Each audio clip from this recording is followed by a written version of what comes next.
Sai Ram. The title, the essence of the title today, of the talk today is like the inner connection between Shiva Rahasya and the essence of the last talk given. Make me thy channel of love. So the connectivity between Shiva, Rahasya and love, becoming, existing as channel of love. How these two are connected? Shiva Rahasya seems to be altogether an epic, at the loftiest, highest level of Advaita Vedanta, whereas love we are talking about at a human level. How they get connected? This is coming to you after lot of absorption, mainly seated at the Shiva temple here in India.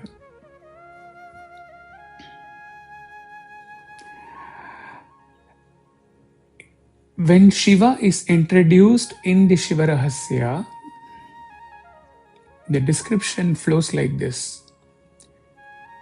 A whirling glow of silver parted the sky, and lo, a mighty orb of light was descended from the highest height. A light so bright no mortal had seen before. Even those that saw it from afar off were perplexed. For he was the glorious Lord of Light, the fiery one who has come into the world to dispel all darkness, pain and sorrow.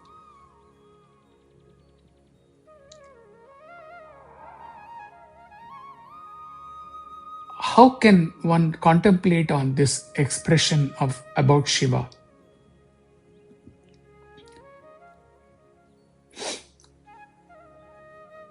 When there was or there is nothing other than him, other than Shiva,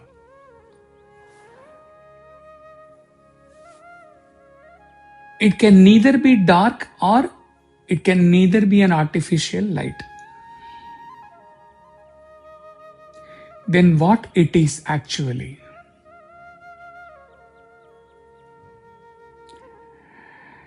It is pure awareness.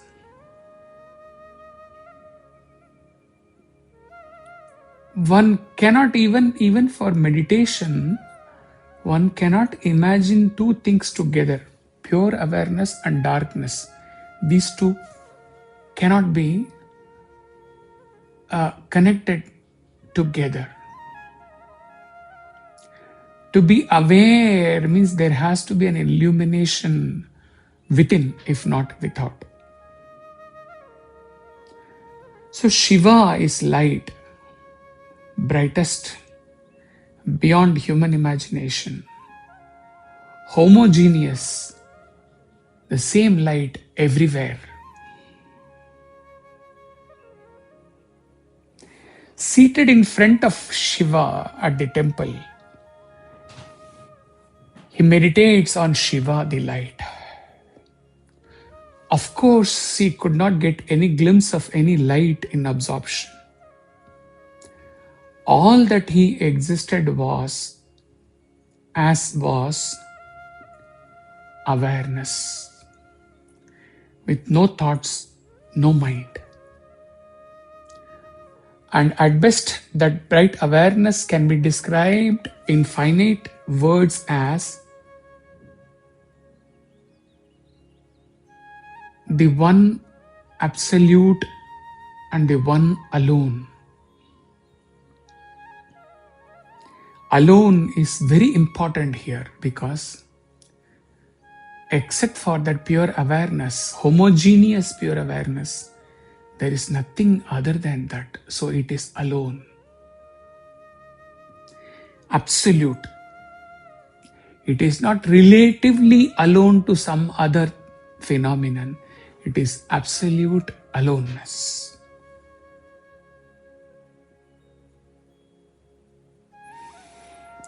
Now, how we human beings might have been born, possibly, in this above background, clarity of the above background of Shiva. Obviously, we are born to our parents were born to their parents, and so on. Thus, reaching to the first ever set of human beings born, from whom ultimately one by one generation, our parents and then we are born. What was there when the first couple ever were born and the first couple ever got united? Okay, 5 elements were there. What was the source of the 5 elements? Or what is the source of 5 elements? If you trace back, ultimately it is the source, absolute, alone, Shiva. So contemplating on this and how macrocosm and microcosm evolved as explained in the Sankhya creation session, and how we are born ultimately, we come to realize, at least we know, at least with our most sattvic intellect, that we as human being, our body, our matter, body matter, and our spirit self, if the origin is retraced and we keep on retracing, we reach to the 5 elements, and then from the 5 elements we retrace to that absolute alone Shiva, the brightest possible light, Shiva. We are thus created through, created by, created in, created as the source, universal consciousness, Shiva, the absolute alone Shiva. Inherently, in essence, it follows that through this retracing and understanding, it emerges that we are verily that supreme Shiva, pure awareness. In pure awareness, the first ever couple were born, and already we have seen by retracing that we are all that source, pure awareness. In pure awareness we are born, through pure awareness we are born, as pure awareness we are born.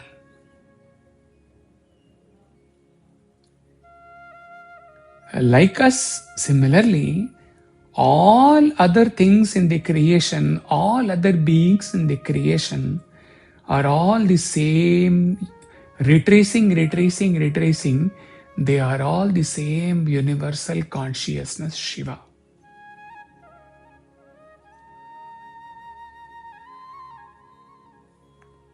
Now,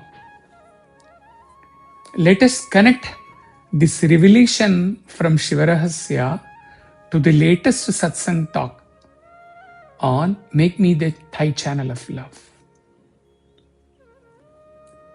Universal consciousness, or the brightest of the brightest light, is equal to Shiva or Sai or God.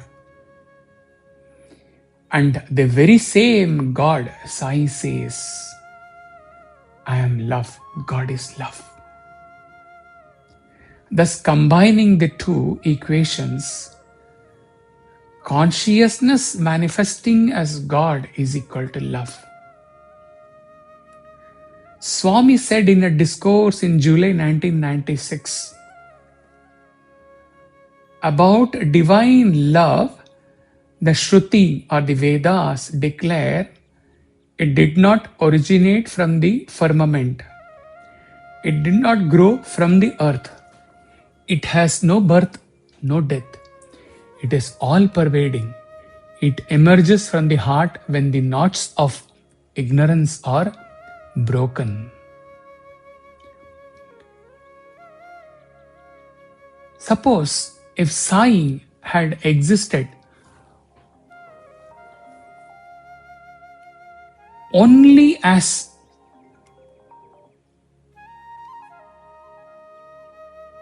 silence, then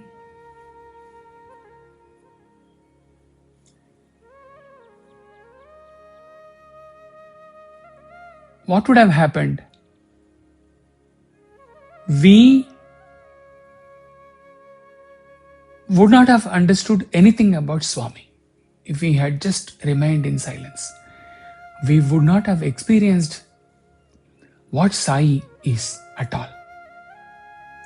Sai, his message, his ideals, and his humanitarian works can all be enshrined in one word: love. His life is his message, and his message is love. He is truly the incarnation of love. Love walking on two legs.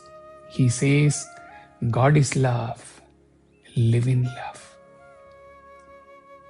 When Sai is alone, he is God, Brahman, Shiva, the absolute alone Shiva. When the same God comes out to see his devotees, he manifests as love. In the Lightening as Brahman session, there is a line which connects the Shiva Rahasya revelation directly to the session on the love, last session. That line says, we could say that love is a light. When a person is lonely and has no one to care for him or her, their life is really dark. But if someone appears who can understand and care for this person, the darkness disappears. Having new hope and joy, the world once becomes meaningful with the light of love. In essence, created by or in or as that pure awareness, we are that divine, supreme, alone, bright Shiva pure awareness. However, we have a body, a mind, we live in this world and we act in this world. In silence, essentially we are Shiva, whether we become aware of it or not. When we act, when we are in world, the same awareness is, or actually it should be manifested as love. Just as how Swami radiates love, manifests love as avatar in human form. If we are unable to manifest love, then we have chosen to live in darkness of avidya, which brings along with it various kleshas and vasana. Now, in the context of whatever we have learned till today in today's Satsang talk, let us see the difference between a Jiva and a Jivan Mukta in the light of our learning today. Jivan Mukta. A Jivan Mukta has realized that he is Shiva, the pure awareness self. His existence is pure awareness, Sat Chit. In that existence, it is not that physical awareness won't be there. He is aware of his leg movement. He is aware of his hand movement. He hears the sound in temple and other places. He is aware of his physical pain. He is aware of his physical sickness whenever it comes. Then what is this pure awareness in its absolute existence in case of a Jivan Mukta?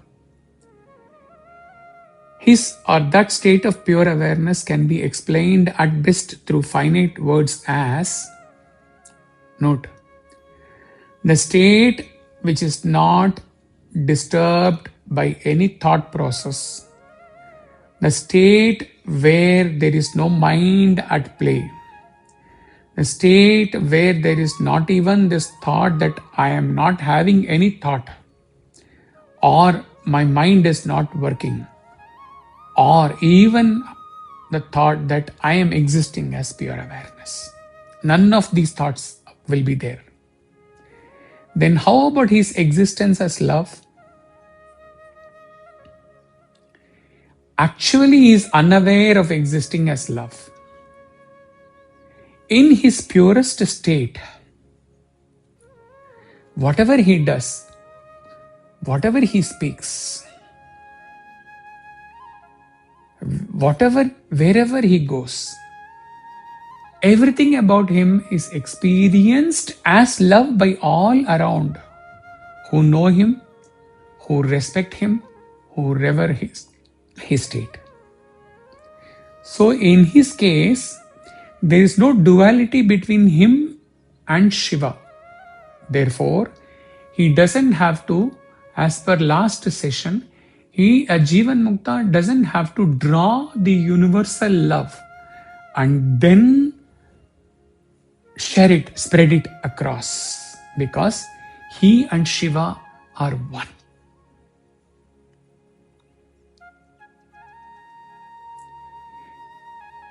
If someone asks him if he is spreading love, he won't say yes. He would just be silent. He would just be smiling. Only those who prefer not to swim in that love, those who choose to close the door of their hearts to his love, will be denied of his love.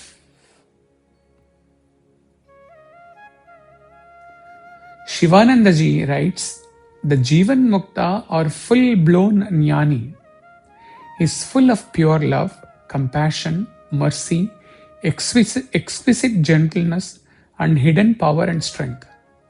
Love and luster shine through his brilliant eyes.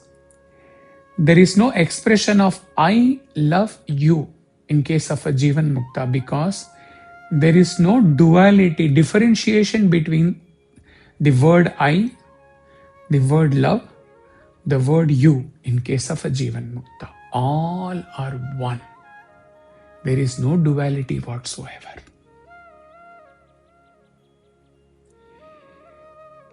He as pure consciousness manifests as love, unmindful of the fact that he is manifesting love. He just happened to manifest love wherever he goes. Now how about a Jiva? Till the time a Jiva attains realization, he is aware of his body, not only body, mind, intellect, everywhere, everything. Through Shravana, Manana, Nididhyasana of the last session, several times, endlessly, and slowly by practicing the essence of the last session, the state of existing as channel of that universal love can surely be attained. He has to fill his heart with love, seeing Swami, seeing his Guru, seeing their existence and emulating them in their actions, their words, which is experienced by one and all as love. Only when one completely absorbs the session and practices it for a long time, he will be saturated in and as love. So much so that when that D-day, D-hour, D-momentless moment comes, when he has attained that, when he has discovered him to be that self or that Shiva, he would not even know when that moment has come in his life. Even before we realize the self, therefore, let us bloom and blossom as channel of love, which is universal, all-pervading.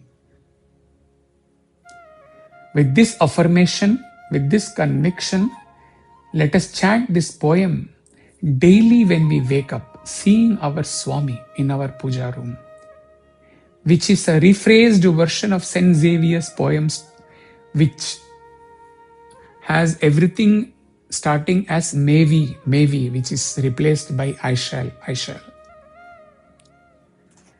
And now for the poem, which brings the Shiva Rahasya, the last session on Channel of Love, everything together, which brings us and God together as one.